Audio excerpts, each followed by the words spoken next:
best way to board an aeroplane. I mean, you can't just throw open the gates like funneling cattle into a chute. That's not for us. We're primates after all. So let's put our monkey brains to work to tackle this queue, which is what boarding groups do. Prioritise plainly packing primates primarily. Okay, so we have a suggestion. Pour people into the plane back to front. This is an intuitive solution to fill a cylinder, but there's almost a law of the universe that solutions which are the first thing you think of and look sensibly and are easy to implement are often terrible, ineffective solutions. Once implemented, will drag on civilization forever. Voting systems. So, it should come as no surprise that this method is not good, and also what most airplanes use to board their planes. Let's question it. The first boarding group walks to the back. Everything is smooth right until the first to go reaches their row and starts to stow. So slow. And for passenger 2, while their seat is in view, there's nothing to do. The aisle's one queue where all can naught but stew, stuck like glue until this guy's through. Phew, it's bags. Bags cause most of the delay boarding a flight. Like with this, a full stop stow. When it happens, everyone boarding the plane within and without must wait until one person finishes stowing their bag. Can you feel it? The aggregate lost seconds of human life piling up like a bounty for a delighted reaper? Of course you can. You can feel it with every bag. What was I saying? Oh yeah, right. Back to front boarding groups have a lot of full stop stows and very few of what you want. Pullaways and parallels and parallels and pullaways. Pullaways turn one queue into two and parallels decrease total bag stow time that are super satisfying. The rare triple partner parallel invoking a double high five at the sheer pleasure of its efficiency, but loading back to front lets few of these happen. Now, say you weren't just not good at designing boarding groups, but you were malicious and wanted to maximise the amount of human life wasted upon a flight. What would you do? No, you think, what would you do? Not back to front, but front to back. The smaller the boarding group, the better. This makes almost every single tedious shuffle forward result in a full stop stow, because most of the lines wait by rows already full or outside the plane. Feel familiar? Because most of the lines wait there. This is where we acknowledge the class structure of airplanes. Real planes look like first class boards first, front to back, before the pro economy files into back to front. So excluding pre-boarding, all airlines start with a little of the slowest boarding method you could intentionally design. Now, obviously this video will soon reveal faster boarding procedures, and you'll wonder, why don't airlines just use the faster methods? One possible answer is economic incentives. First class pay for perks, sometimes with breathtaking perks for breathtaking amounts, and boarding first is one of them. Also, airlines give everyone loyalty points that move you up the class structure the more you fly with that airline, which gives airlines another good reason to group people, and probably helps explain why they switched away from the older, fast methods you won't believe they used to use. Hey everyone, plane's here. Go ahead.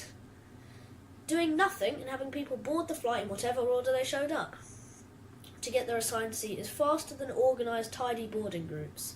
This is because random people are spread, well, randomly, increasing the chances of pullaways and parallels, unlike the more orderly methods airlines have switched to. Man, it's always frustrating to know that there is that to literally have nothing done would be faster than something is done. But surely there's a better boarding group order to be found. We can just subtract malice and add thinking to this problem. 3 groups: window, middle, aisle, in that order.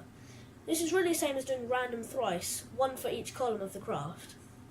But the reason it's a smidge faster is because it eliminates the other source of boarding delay: seat shuffles. When people board randomly, seat shuffling is going to happen a bunch, and when people spill into the aisle, it slows the queue. Ordering everyone by window, middle, aisle ensures a seat shuffle will never happen. This seems like it should be a big improvement, obviously, but when you simulate boarding an aircraft with a ton of real math, rather than just animating it dramatically simplified fashion, or doing actual experiments, the seat shuffle just isn't a big deal compared to bag stowage. People wrangling their one bag that won't possibly fit, or trying to get on board with 3 bags because they don't think the rules should apply to them. Or who else then can fiddle around with their laptops out after? Those kind of delays count for much more. So window, middle, aisle is maybe a smidge faster than random, which is good. And some airlines use this method, which gets their planes turned around faster than back to front, which still gives them boarding groups to play games with. The vast majority of airlines use either back to front or window middle aisle. So keep an eye out next time you're boarding a flight for which is happening to you. But can we go farther? Leaving the real world with its class systems and people and untidiness and smells, ascending to the platonic plane of physics, where cows are spheres and people's cellular automation which will execute things. Here in the celestial, which is the theoretical fastest way to board a plane. On this level, here is what possible. Basically, what you do, well, is Stefan perfect. You get them coming in, like, I can't really demonstrate. Attempting to demonstrate it is not working. But they come in and go, like, to achieve this ballet, there are no boarding groups, but everyone stands in the exact order. So back to front in alternating roles on alternating side, windows in. This maximises pullaways and parallels, pristinely packing people in a pinch. Witnessing such glory is too much for mortal minds to bear for long, so we are forced to descend back down into the meat world. Welcome back. Oh, the cacophony, the smell. We must stuff monkeys into a tube. Monkeys with families were separating their young invites chaos and clean-up. Where economic incentives divide and profit, and where, even at their best, the human inability to follow instructions is breathtaking. Here, people, upon seeing boarding group 123, would flip the hell out. Let alone the impossibility of trying to get them to stand in the order, and where, even if fast, like watching the seconds of a clock, people would complain it was slower.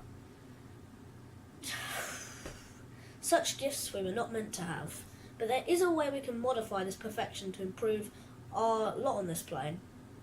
Yes, instead of exact order, boarding group the first would be all one side of the plane in every single row. No, every other row. Ignore that. Boarding groups the second, the other side, then back and back again. 1, 2, 3, 4. We can't ask people for more. This shadow of the perfect method has a chance of working in the real world with benefits like letting humans with families and friends board together, giving airline boarding groups they can still play with, and still being faster than the current methods. Reaching for perfection, we will always come up short, but perhaps we can manage to get closer in the process. Right. Also, coming to the next video, I'm probably going to do, since Lois did Day in the Life at her school, since we go to completely different schools, I'm going to do a day in the life of my school. Running out of ideas and copying Lois.